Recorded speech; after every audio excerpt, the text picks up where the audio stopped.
உமக்கு ஸ்தோத்திரம் ஐயா. வானாதி வானங்கள் உமதல்லவா, வாக்குதத்தம் காக்கின்ற தேவன் அல்லவா. வானாதி வானங்கள் உமதல்லவா, வாக்குதத்தம் காக்கின்ற தேவன் அல்லவா.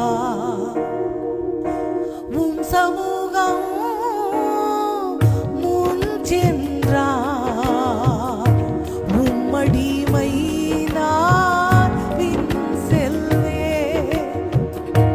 உம் சமூகம் முன் சென்றார், உம்மடிமை நான் பின் செல்வேன்.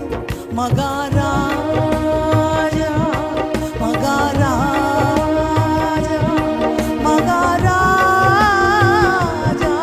உந்தன் ராஜ்யத்தில் என்னை நினைத்தருளும் தேவா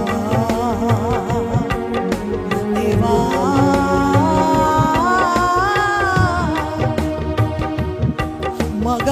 மகாராஜா மகாராஜா மகாராஜா,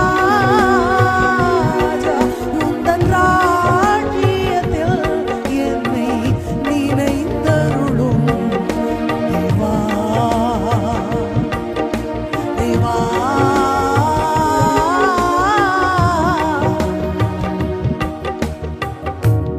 யோசனைகளிலே பெரியவரே, செயல்களிலே மகத்துவமான தெய்வமே, சகாய செய்கிற கேடகமே,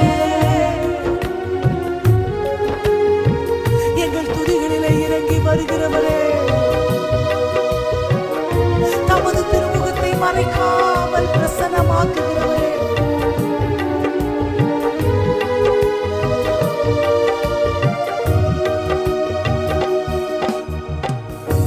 யோசனையில் நீ பெரியவரே, செயல்களிலே மகத்துவம் ஆனவரே. யோசனையில் நீ பெரியவரே, செயல்களிலே மகத்துவம் ஆனவரே. உம் சமூகம் முன் சென்றார், உம்மடிமை நான் பின் செல்வேன். உம் சமூகம் முன் சென்றார், உம்மடிமை நான் பின் செல்வேன். மகாராஜா மகாராஜா, சொல்லுவோமா? மகாராஜா மகாராஜா, மறுபடியுமாய் மகாராஜா மகாராஜா மகாராஜா மகாராஜா மகாராஜா, உந்தன் ராஜ்யத்தில் என்னை நினைந்தருளும் தேவா தேவா. மகாராஜா மகாராஜா மகாராஜா மகாராஜா, உந்தன் ராஜ்யத்தில் நினைந்தருளும் தேவா தேவா.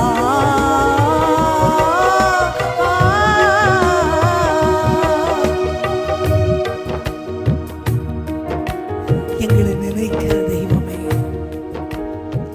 தமது முகத்தை நாங்க கூப்பிடும் பொழுதெல்லாம் எங்களுக்கு பிரசன்னமாக்குகிறவரே, உங்க சமூகம் எங்களுக்கு முன்பாக கடந்து செல்லட்டும்.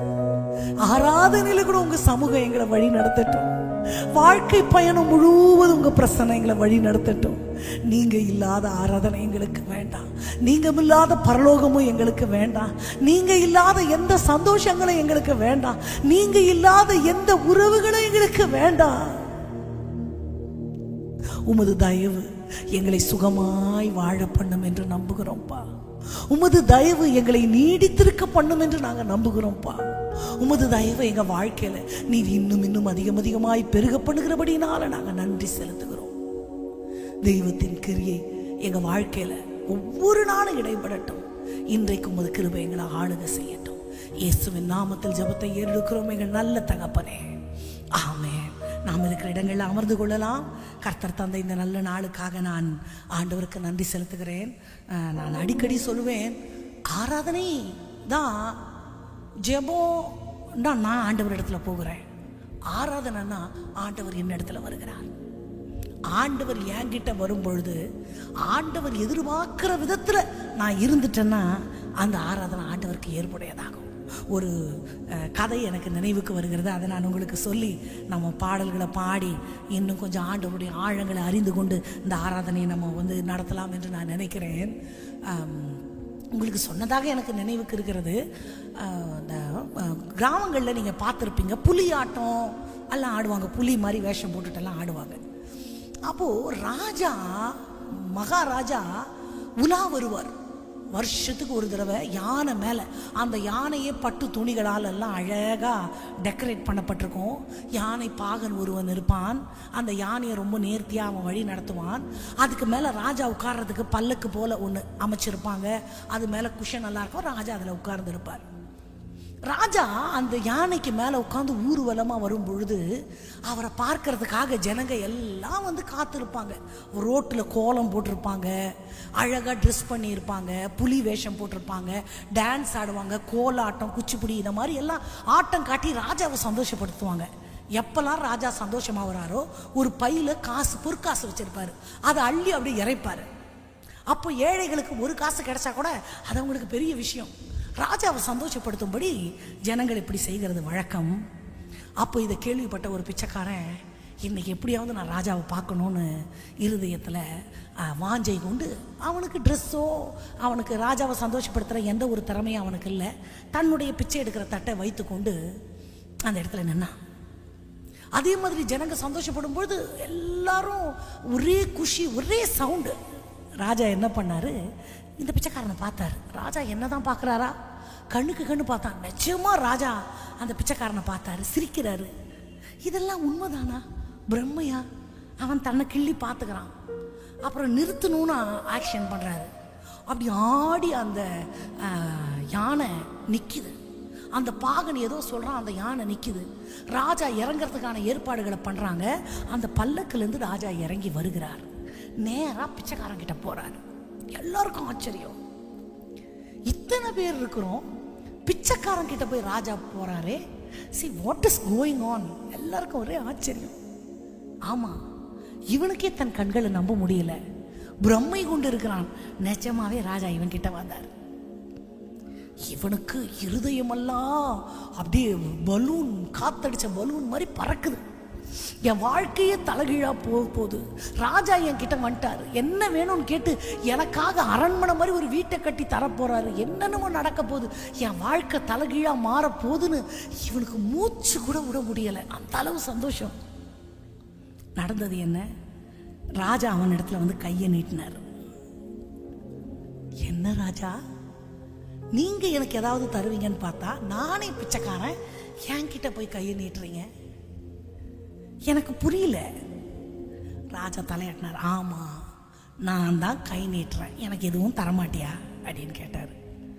இவனுக்கு ஒரே கோபம், ஒரே வெறுப்பு. நானே ஒன்றும் இல்லாதவன், ஒரு நெளிஞ்ச தட்டை வச்சுக்கிட்டு 4 வீட்டில் வாங்கினேன் பிச்சை சாப்பாடை வச்சுக்கிட்டு, பிச்சை எடுத்த சாப்பாடை வச்சுக்கிட்டு அடுத்த வேலைக்கு என்ன பண்ணுறதுன்னு யோசித்துக்கிட்டு இருக்கிறேன். ராஜா எனக்கு ஏதாவது தருவார்னு பார்த்தா என்கிட்ட கையை நீட்டுறாரு, நீ தரமாட்டியா? நான் போட்டான்னே வேண்டா வெறுப்பா ஒரே ஒரு சோறை எடுத்து அவர் கையில் வச்சான். ராஜா அதை பார்த்தார். எனக்கு இவ்வளோதான் தருவியா? அவனுக்கு ஒன்றுமே புரியல. அந்த தட்டிலேயே அந்த சாப்பாடை வச்சுட்டு ராஜா ஏறி அதே யானை மேலே உட்காந்து மறுபடியும் போயிட்டார். இவன் அப்படியே பார்த்துக்கிட்டே இருக்கிறான், பிரம்ம கொண்டு இருக்கிறான். என்ன நடக்குது ஒன்றுமே அவனுக்கு புரியலை. குனிஞ்சு பார்த்தா இவன் வச்ச அந்த ஒரு பருக்க சோறு தங்கமா உள்ள இருந்துச்சான். ஐயோ ஐயோ, இப்படின்னு தெரிஞ்சதா தட்டையே கொடுத்துருப்பனே, என்னையே கொடுத்துருப்பனே பையன். எவ்வளவு ராஜா ராஜா மகாராஜா கத்தனான், தேர் தாண்டி போயிருச்சு. என் நேசரை நான் கண்டடையத்தக்க சமயத்துல கண்டடையலைன்னா அதற்கான மேன்மை எனக்கு கிடைக்காமையே போயிடும். அவரை தொழுது கொள்கிற சமயத்தை நான் மிஸ் பண்ணிட்டேன்னா திருப்பி அந்த மாதிரி ஒரு ஆப்பர்ச்சுனிட்டி எனக்கு கிடைக்காது. எனக்கு எல்லாம் தந்த தெய்வம் என்கிட்ட இருந்து எதிர்பார்க்கிறது ஒரே ஒரு ஆத்மார்த்தமான ஆராதனை, உளம் நிறைந்த ஆராதனை, மனம் நிறைந்த ஆராதனை, எந்த எதிர்பார்ப்பும் இல்லாம. ஆனா ஆராதனைக்கு வரும்போதுமே ஆராதிச்சா எனக்கு என்ன கிடைக்கும், நான் ஆராதிச்சா எனக்கு விடுதலை கிடைக்குமா, எனக்கு சுகம் கிடைக்குமா, ஐஸ்வர்யம் கிடைக்குமான்னு என் மைண்டை நான் டியூன் பண்ணிட்டேன்னா என்னை யாருமே காப்பாற்ற முடியாது. நான் என் தெய்வத்திற்கு கொடுக்கிற ஒரு உன்னதமான நேரம் இந்த ஆராதனை.